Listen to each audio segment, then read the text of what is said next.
I find it tragically sad that some people's lives are reduced to just that, existing, nothing but existing. They honestly believe that they're finite beings having a series of limited experiences. They don't understand that you're unlimited, you're unparalleled. You're unimaginable, incomparable. You're just extraordinary, exquisite, wonderful, just amazing. You're awesome.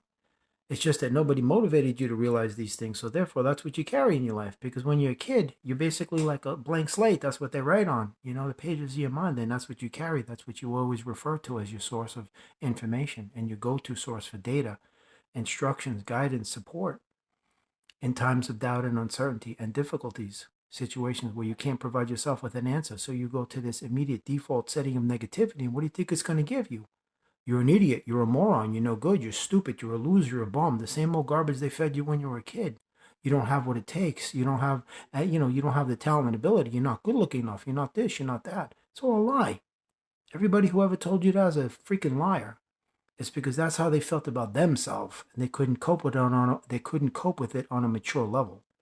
So how do they handle it? They just project their feelings of themselves onto others. And it gives them brief alleviation. It makes them feel good in the moment. But they don't understand when you tell that to a kid, it leaves indelible impressions. You're breaking their heart forever. And that crap don't ever freaking heal in one day. Sometimes you carry that with you for the rest of your life. I remember when I used to do open mics. I used to see a flock of people coming. And I say, I see you here every week. Why don't you take the stage? Oh, I'm too afraid. I know I don't have what it takes. I can't. I'm like, I don't understand, man.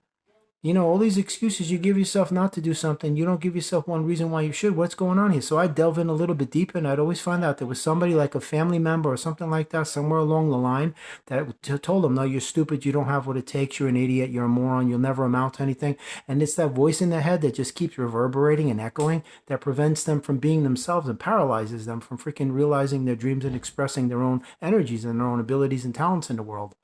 And that was the prevalent and the dominant plague that I kept experiencing and encountering with these people. They're like, I don't know. It's fear. And that fear comes from something that somebody put in you a long time ago. These people are morons that told you that stuff, man. They're idiots. They're stupid idiots.